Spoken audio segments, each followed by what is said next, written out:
شعری به نام دلاویزترین. از دلافروزترین روز جهان خاطره‌ای با من هست به شما ارزانی. سحری بود و هنوز گوهر ماه به گیسوی شب آویخته. گل یاس عشق در جان هوا ریخته. من به دیدار سحر می رفتم، نفسم با نفس یاس در آمیخته.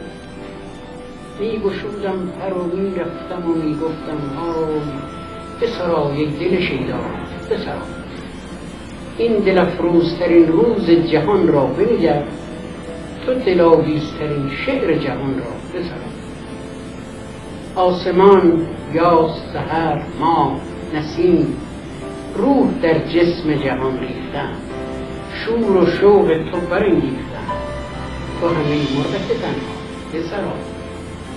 همه درهای رهایی بسته است، تا گشایی به نسیم سخنی پنجره ای را بسرا بسرا.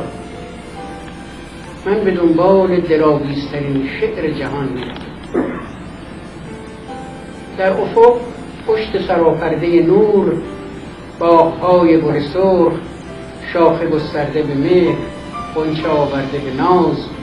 دم به دم از نفس باد سحر غنچه ها میشد باز، غنچه ها میشد باز. باغ‌های گل سرخ، باغ‌های گل سرخ.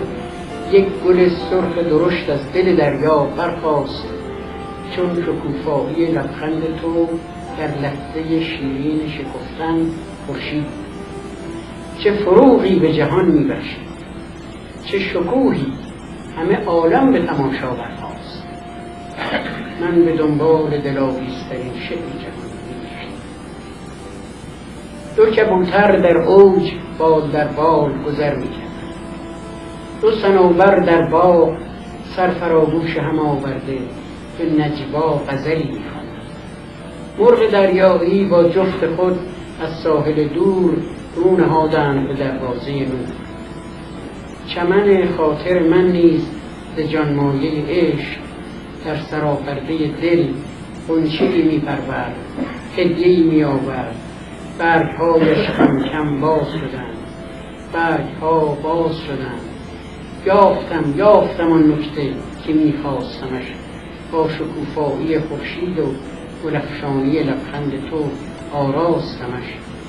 تار و پودش را از خوبی و مهر، خوشتر از تافته یاس و سحر بافتم. دوستت دارم را من دلاویزترین شعر جهان یافتم.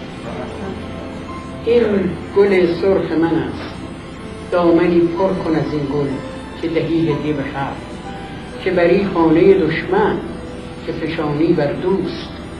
راز خوشبختی هر کس به پراکندن است، در دل مردم عالم به خدا نور خواهد باشید، روح خواهد بخشید. تو همه خوب من این نکته به تکرار بگو. این دلاویزترین شعر جهان را همه وقت، نه به یک بار و به ده بار، که 100 بار بگو. دوستم داری را از من بسیار بپرس، دوستت دارم را با من بسیار بگو.